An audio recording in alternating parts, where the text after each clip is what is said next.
early top 12 players for the upcoming fantasy season. I'm taking Nikola Jokic with the number 1 overall pick in this draft, as I will be doing in every single draft that I make this season if I happen to land the number 1 pick. He's one of the healthiest players in the NBA, which of course is huge these days. A guy who didn't play 70 games last season, but has consistently played 70 games for basically the rest of his career. Pick number 2 and go with Joel Embiid. Center scarcity is a real thing. He shot 86% from the free throw line last season. For a center, that is elite. Has more points, more than 2 times as many blocks, and more threes than the Joker. Not saying he's better than the Joker, certainly more of a health risk than the Joker. The 3rd pick, I should say, I'm going with Shai Gilgeous-Alexander. Number 3 is kind of where the draft opens up a little bit in the first round. I think you have a lot of options here. Ranked 4th in per game production last year. Proved that he is one of the best two-way guards in the NBA. He's actually very good at field goal percentage and blocks from the guard position. So if you want some sort of big man stats, but you don't want to have to worry, you don't want to have to be locked into drafting a ton of centers, he's an option there. It's a bold move. To me, the only question is, does he return to the 70-plus games that he played in his first 2 years in the association? A number 4 pick. And take Luka Dončić. Total season 6th in 8 category, 14th in 9 category last year. But I believe in their offseason moves. Despite adding Kyrie, I think Doncic's assists go up. Luka seems safest with SGA gone. I was also eyeing SGA. So I'm going to go dull and stick to Doncic. I'm going with Steph Curry with the number 5 overall pick. Ooh, okay. But each of the past 6 healthy seasons for him, minus 2019-20, right? He played 5 games that year.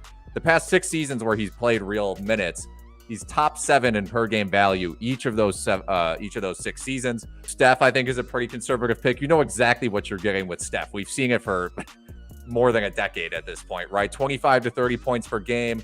Elite shooting, not just from the 3-point line, but also from the free throw line. Losing that scoring punch of Jordan Poole, they're going to need somebody to continue upping the scoring. And if Chris Paul only plays 55, 60 games, I think more scoring responsibility may fall on Steph this year. He hasn't topped 70 games played since 2016-17 season. With the 6th pick, Jayson Tatum, baby. We talked center scarcity, but there is also forward scarcity, especially in ESPN leagues. Hey, Tatum was ranked number 4 in total season production, 9 category leagues last season. He always plays a ton of games. He's the opposite of Curry, coming off his first 30 points per game season, and really getting close to a double-double machine. He had 8.8 rebounds last season. Game's still improving. I don't know how the addition of Porzingis is going to affect Tatum. It's possible fewer rebounds. Number 7, going with Tyrese Haliburton, ranked 10th in per game value last year. This man is created in a lab for fantasy value. It is a highly efficient 20 and 10, 1.5 steals last year. It's just a fantastic two-way production for the point guard spot, one of the highest usage rates in the NBA. He still has room to get better. To me, he's a very clear top 10 player. I just love Haliburton's upside. He's only 23 at 8, and that's Giannis. Giannis still only 28 years old. Maybe I punt free throws with Giannis, but I expect the Greek Freak's blocks and steals to return to that 1+ level for both categories now that he's got a healthy knee. Don't forget, yes, the free throw shooting is an issue, but he's also shooting 55% from the field with a super high usage rate. Main thing with Giannis, like you mentioned, is the free throws. You have to kind of understand, if you draft Giannis, it may just make the most sense for you to not think about free throws the rest of your draft. And his free throw percentage has yo-yoed a bit. At number 9, I'm taking Kevin Durant. Durant has not been healthy since he tore his Achilles. He's getting old. Still ranked 3rd in per game value last year, very sneakily. So sneaky because you actually never saw him play. I am worrying about his health. Maybe an optimistic spot taking him at 9th, but again, the per game production is good as almost anybody in the NBA. Throughout Kevin Durant's career, and this is something, of course, we criticize him for, is just he's jumped on so many different teams. Through all of that, he's proven to be one of the best players in fantasy regardless of the situation. So Bradley Beal jumping in does not worry me. With Anthony Edwards, the Ant-Man in Minnesota. Edwards is only 21 years old, even though it seems like we've been hearing about him forever. He now has a pass-first point guard in Mike Conley. I think a year with Conley really helps Edwards' games. Plus, he also has a huge contract that should make him the unquestioned leader on this team. His percentages are trending up. And remember, he's a great steals guy. He had 1.6 steals a game last season.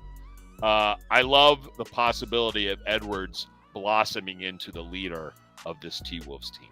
Anthony Davis. This might be a little bit of a reach. He ranked 7th in per game value last year, which is obviously great. I like the upside, and you have to think about, well, is LeBron going to stay healthy? When LeBron's hurt, AD is going to take on more usage. It's a bit of a weird sort of balancing act. It really is some of the best defensive production that you can get from a first-round player in drafting Anthony Davis. So if you just don't want to worry about like the steals and blocks, he's an option. I think that backcourt helps AD get way easier shots in the pick and roll. Davis has averaged 44 games a season over the last 3 years. With our last pick in our way too early top 12 draft, I'm going with Donovan Mitchell, the Spider.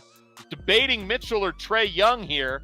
Went with Spider because this is a 9-category league. Just love the all-around production. Everyone's deferring to him. Great point guard setting him up, but he's also doing a ton of ball handling in Cleveland.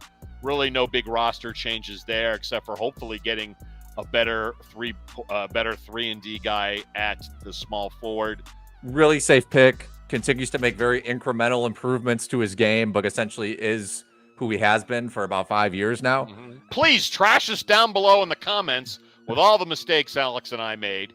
And please look for our regular NBA pod soon. We're going to help you with all your sleepers and busts and position analysis. Go to rotowire.com/try.